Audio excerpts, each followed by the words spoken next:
एक इलाके के अंदर आग लगी थी और उस आग लगने की वजह से वहाँ पर बहुत कुछ जल गया, लेकिन वहाँ पर रखा हुआ कुरान मजीद जो था वो नहीं जला। इस बात को देखा है इस पुलिस वाले ने, और इस पुलिस वाले ने इस बात को मीडिया से बयान किया है। अब सवाल ये पैदा होता है कि बहुत सारी जगह पर तो कुरान मजीद जल भी गया है, वो हमने भी देखा है, तो फिर वहाँ पर कैसे जल गया? तो पहले आप इस वीडियो को देख लीजिए जो इसने कहा है, अपने एक्सपीरियंस को बयान किया है। उसके बाद मैं आपको बयान करूंगा कि इस तरह की चीज़ों के बारे में हमको किस तरीके से बात करनी चाहिए और समझनी चाहिए।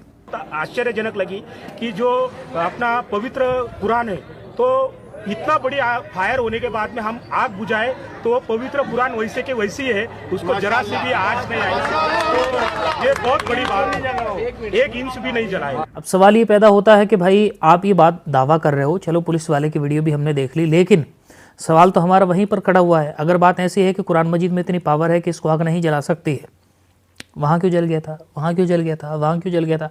कई सारे इंसिडेंट उठा करके हमारे सामने रख देते हैं, तो फिर इसके बारे में हमारा पॉइंट ऑफ व्यू क्या है?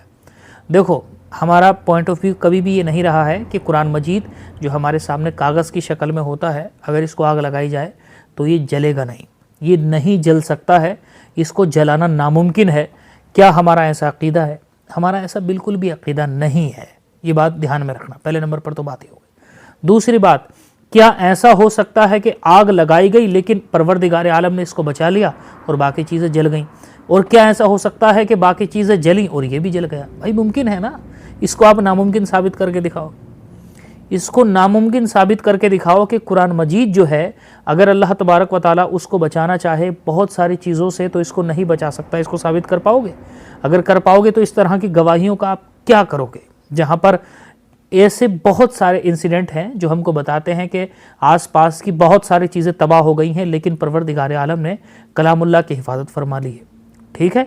और दूसरी बात यह है कि हमने कब कहा है कि कुरान मजीद जो कागज़ की शक्ल में होता है उसका जलना नामुमकिन होता है? हम तो खुद कहते हैं वो जल सकता है, और परवरदिगार आलम उसको बचाना चाहे तो उसको बचा भी सकता है, और वो कई बार बचा करके हमको दिखाता भी है।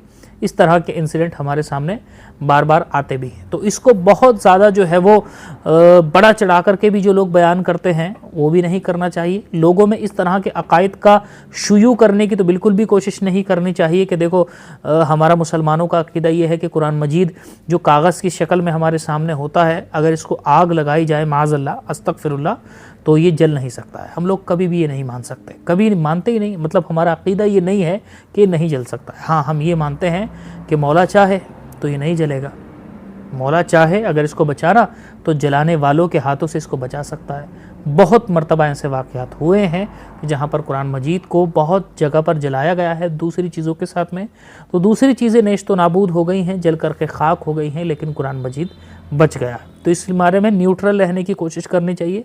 जज्बात में आकर के गलत चीज़ों को फ़रोग़ दे करके अपनी नस्लों के अंदर गलत नज़रियात को मुंतकिल नहीं करना चाहिए, क्योंकि मुंतकिल कर तो जाते हैं लोग जज्बाती बातों को, लेकिन उसके ख़िलाफ़ जब लोग अपने सामने होता हुआ देखते हैं तो उसके बाद में कहीं ना कहीं उनके उस अक़ीदे पर, जो अक़ीदा था ही नहीं, सिर्फ बनावटी अक़ीदा था, उस पर ज़र्ब पड़ती है। और चूँकि वो उसको तो इस्लाम समझे होते हैं, तो कहीं ना कहीं इस्लाम से वो बेरग़बत होते हैं, और इसकी वजह बनते हैं वो लोग जो अकायद को सही ढंग से प्रेजेंट नहीं कर सके, जिन्होंने बनावटी बातों को इस्लाम का रुख दे करके लोगों के सामने प्रेजेंट किया। इसलिए अल्लाह तबारक व तआला हम सब को इल्म दीन हासिल करने की तौफीक अता फरमाए। उलमा से कनेक्ट रहें, उलमा से जुड़े रहें, ताकि आपको सही रहनुमाई जो टॉपिक्स हैं इस्लाम से रिलेटेड उनसे मिलती रहे। आवाम से आप बहुत सारी चीज़ें सीखने जाओगे और इस्लाम सीखने जाओगे तो ये ब्लंडर्स होंगे, और वो ब्लंडर्स आपके दिमाग को वक्तन फ़वक्तन इंतशार का शिकार करेंगे और फिर आप परेशानी में मुब्तला होंगे। अल्लाह तबारक व तआला हम सब की हिफाज़त फरमाए।